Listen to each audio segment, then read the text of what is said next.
Guys മൗനരാഗത്തിൻ്റെ പുതിയ episode റിവ്യൂയിലേക്ക് സ്വാഗതം. അങ്ങനെ പ്രകാശിനെ വിചാരണ ചെയ്തുകൊണ്ടിരിക്കുകയാണ് കേട്ടോ. അപ്പോൾ വക്കീൽ ചോദിക്കുകയാണ്, അല്ല തനിക്ക് പെണ്ണുങ്ങളെ ഒന്നും കണ്ണെടുത്താൽ കണ്ടുകൂടാന്ന് പറഞ്ഞിട്ട് താനിപ്പോൾ മൂന്നാമത് കെട്ടാൻ പോവുകയാണല്ലോ, അപ്പോൾ പിന്നെ അതും ഒരു സ്ത്രീ അല്ലേ എന്ന് ചോദിക്കുക കേട്ടോ. ഇതൊക്കെ കേൾക്കുമ്പോൾ പ്രകാശനൊന്നും മിണ്ടാതെ ഇങ്ങനെ തലതാത്തി നിൽക്കുവാണ്. അത് കഴിയുമ്പോൾ വക്കീൽ പറയുന്നുണ്ട്, തൻ്റെ അമ്മയെ വിചാരണ ചെയ്ത് കഴിഞ്ഞപ്പോഴേക്കും ഏറെക്കുറെ സത്യങ്ങളൊക്കെ മനസ്സിലായി. താൻ ലക്ഷ്മി എന്ന് പറയുന്ന സ്ത്രീയെ വിവാഹം കഴിച്ചിട്ട് ഒന്നും പറയാതെ നിന്ന് ഇവിടുന്ന് മുങ്ങിയതല്ലേ. അതിൽ തനിക്കൊരു പെൺകുഞ്ഞുണ്ടല്ലോ, ആ കുഞ്ഞിനെപ്പറ്റി താൻ എപ്പോഴും അന്വേഷിച്ചിട്ടുണ്ടോ എന്ന് ചോദിക്കുക കേട്ടോ. അപ്പോൾ പ്രകാശന് ഒന്നും വേറെ കള്ളം പറയാൻ പറ്റാതെ സമ്മതിക്കുക കേട്ടോ, അന്വേഷിച്ചിട്ടില്ല എന്നൊക്കെ. അത് കഴിയുമ്പോൾ പ്രകാശനോട് ചോദിക്കുന്നുണ്ട്, തനിക്ക് അതല്ലാതെ ഒരു മകളുണ്ടല്ലോ, 2 പെൺമക്കൾ.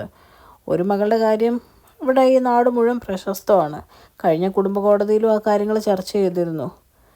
തനിക്ക് ആ മകളും പെൺകുഞ്ഞായതുകൊണ്ട് താല്പര്യമില്ല, പിന്നെ താൻ എന്തിനായി പിന്നെയും പെണ്ണ് കെട്ടാൻ നടക്കുന്നതെന്ന് ചോദിക്കും കേട്ടോ. ഇത് കേൾക്കുമ്പോൾ പ്രകാശം പറയാണ്, അത് സാറേ എനിക്ക് വയസ്സൊക്കെ ആയല്ലോ, അപ്പോൾ ഒരു തുണ വേണമെന്നോർത്താ, അല്ലാതെ എനിക്ക് വീണ്ടും കെട്ടാനുള്ള ആഗ്രഹം കൊണ്ടല്ല എന്ന് പറയും കേട്ടോ. അപ്പോഴേക്കും കോടതിയിൽ ജഡ്ജി ചോദിക്കുന്നുണ്ട്, എടോ തനിക്കാരാ പ്രകാശൻ എന്ന് പേരിട്ടേന്ന് ചോദിക്കും കേട്ടോ.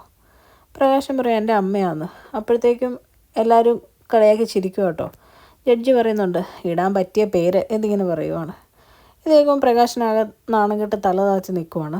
വീണ്ടും വക്കീൽ ചോദിക്കുന്നുണ്ട്, താൻ തൻ്റെ മകൻ വലിയ രാജകുമാരനാണെന്നാണല്ലോ പറഞ്ഞേ, അതിന് കാരണം എന്താ എന്നിങ്ങനെ ചോദിക്കും കേട്ടോ.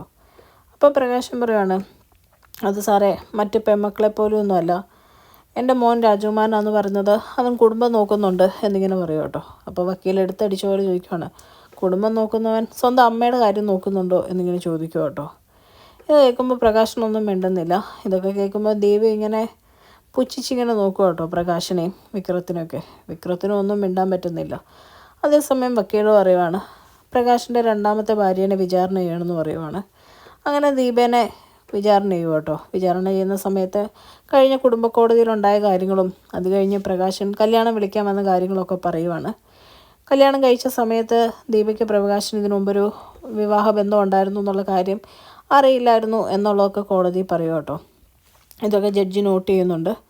അത് കഴിയുമ്പോൾ വീണ്ടും വക്കീൽ പറയുവാണ്, വിക്രത്തിനെ വിചാരണ ചെയ്യണമെന്ന് പറഞ്ഞ് വിക്രത്തിനെ വിളിക്കും കേട്ടോ. അപ്പം മുത്തശ്ശി പറയുന്നുണ്ട്, എടാ മോനെ എന്തേലും പറഞ്ഞ് നിൻ്റെ അച്ഛനെ രക്ഷിക്കടാ, ചെല്ല് എന്ന് പറഞ്ഞ് തള്ളി വിടുക കേട്ടോ വിക്രത്തിനെ കാണുന്ന പാടെ വക്കീൽ ചോദിക്കുന്നത്, താൻ വലിയ രാജകുമാരനാ, സത്യസന്ധന, കുടുംബം നോക്കുമെന്നൊക്കെയാണ് തൻ്റെ അച്ഛൻ പറഞ്ഞത്, തൻ്റെ പേരിൽ എത്ര ക്രിമിനൽ കേസ് ഉണ്ടെന്ന് ചോദിക്കും കേട്ടോ.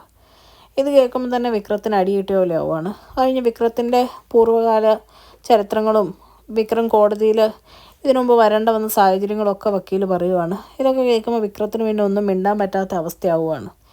എല്ലാം കഴിഞ്ഞ് വക്കീൽ ലാസ്റ്റ് ചോദിക്കുകയാണ്, സ്വന്തം അമ്മയ്ക്ക് വേറൊരു ബന്ധമുണ്ടെന്നും പറഞ്ഞ് താൻ കഴിഞ്ഞ കുടുംബ കോടതിയിൽ മൊഴി കൊടുത്തിരുന്നല്ലോ, അങ്ങനെ ബന്ധമുണ്ടെന്ന് ഒരു ഉറപ്പും ഒരു തെളിവും കിട്ടിയിട്ടില്ല താനും. പക്ഷെ സ്വന്തം അച്ഛന് തൻ്റെ അമ്മയ്ക്ക് മുമ്പ് വേറൊരു സ്ത്രീയെ വിവാഹം കഴിച്ച് ഇതിനെപ്പറ്റി പറയാനുള്ളതെന്ന് ചോദിക്കും കേട്ടോ. ഇത് കേൾക്കുമ്പോഴേക്കും വിക്രത്തിനാകെ അടി കിട്ടിയ പോലെ ആവുകയാണ്. ഒന്നും മിണ്ടാതെ വീണ്ടും നിൽക്കുക കേട്ടോ.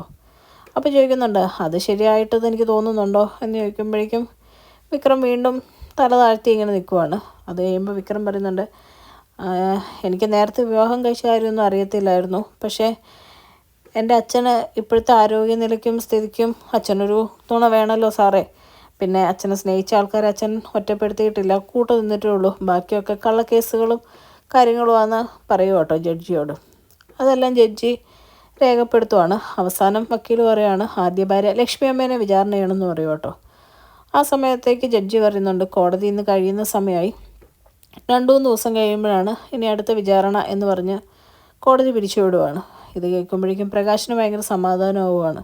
എന്നിട്ട് മനസ്സിൽ ചിന്തിക്കുക, എന്തായാലും 2-3 ദിവസം സമയം കിട്ടി എന്നിങ്ങനെ ചിന്തിച്ചുകൊണ്ടിരിക്കുക കേട്ടോ.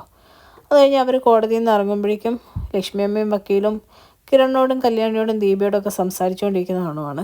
ഇത് കാണുമ്പോഴത്തേക്കും അവർക്ക് തീരെ പിടിക്കുന്നില്ല കേട്ടോ. ലക്ഷ്മിയമ്മ അവരെ കാണുമ്പോൾ പറയുന്നുണ്ട്, എന്തായാലും ഞാൻ പോവാം, വക്കീൽ വാ, കുറച്ച് കാര്യങ്ങളും കൂടെ പറയാനുണ്ട് എന്ന് പറഞ്ഞ് വക്കീലിനെ കൂട്ടിക്കൊണ്ട് പോവാം കേട്ടോ.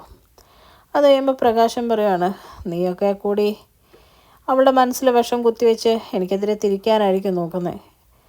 അത് കഴിയുമ്പോഴേക്കും വിക്രം പറയുകയാണ്, എന്തൊക്കെ കാണിച്ചാലും നിങ്ങൾ എന്തൊക്കെ പറഞ്ഞാലും കാർത്തിയേച്ചിയുടെ അമ്മയൊന്നും ഇത് വിശ്വസിക്കാൻ പോകുന്നില്ല എന്നിങ്ങനെ കളിയാക്കി പറയുക. എന്നിട്ട് പറയുകയാണ്, ഇവൻ്റെ അച്ഛന് മാത്രമല്ലല്ലോ, ഇപ്പം ഞങ്ങളുടെ കയ്യിലും ഇഷ്ടം പോലെ കാശുണ്ട്, അപ്പോൾ തല്ലണമെങ്കിൽ തല്ലി തോൽപ്പിക്കാനാണെങ്കിലും ഞങ്ങൾക്ക് വലിയ മടിയൊന്നും ഇല്ലയെന്നും പറഞ്ഞ് കോടതിയുടെ മുമ്പിൽ കിടന്ന് വഴക്കുണ്ടാക്കുക. അപ്പോൾ വിക്രം പറയുന്നുണ്ട്, നീ സ്വന്തം അമ്മയ്ക്കെതിരെ പറഞ്ഞ സമയത്ത് തന്നെ നിന്നെ കാലേ വാരി അടിക്കേണ്ടതായിരുന്നു.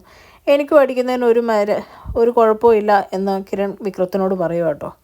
അപ്പോൾ ഇതെല്ലാം കണ്ട് വക്കീൽ പറയുകയാണ്, നിങ്ങളിവിടെ കിടന്ന് ചുമ്മാ പ്രശ്നം ഉണ്ടാക്കാതെ എന്ന് പറഞ്ഞ് രണ്ടുപേരെയും പിടിച്ചു മാറ്റുവാണ്. അത് കഴിയുമ്പോഴത്തേക്കും കല്യാണിയോട് പറയുകയാണ്, നിൻ്റെയൊക്കെ ശനിദശ തുടങ്ങി, ആ കമ്പനിയൊക്കെ നീയൊക്കെ ഇരിക്കുന്ന കമ്പനി ഞാൻ പൂട്ടിച്ചില്ലെങ്കിൽ കാണിച്ചു തരാമെന്നൊക്കെ പറഞ്ഞ് വിക്രം ഓരോ വെല്ലുവിളിക്കും കേട്ടോ. അപ്പോഴത്തേക്കും കല്യാണി പറയുന്നുണ്ട്, പൂട്ടാൻ പോകുന്ന എന്താണെന്നും എന്താ സംഭവിക്കാൻ പോകുന്നതെന്നൊക്കെ ഞങ്ങൾക്ക് നന്നായിട്ടറിയാം. നിൻ്റെ അച്ഛൻ തന്നെ കൊല്ലുന്ന ഒരു ദിവസം വരും. ഭാരമാവാൻ പോകുന്നതും ബുദ്ധിമുട്ടുണ്ടാവാൻ പോകുന്നതും പ്രകാശനാന്നുള്ള രീതിയിൽ പറയുക കേട്ടോ കല്യാണി. ഇത് കേൾക്കുമ്പോഴേക്കും ദേഷ്യപ്പെട്ട് നിൽക്കുന്ന പ്രകാശനെ കാണിച്ചുകൊണ്ടാണ് കേട്ടോ ഇന്നത്തെ എപ്പിസോഡ് അവസാനിക്കുന്നത്.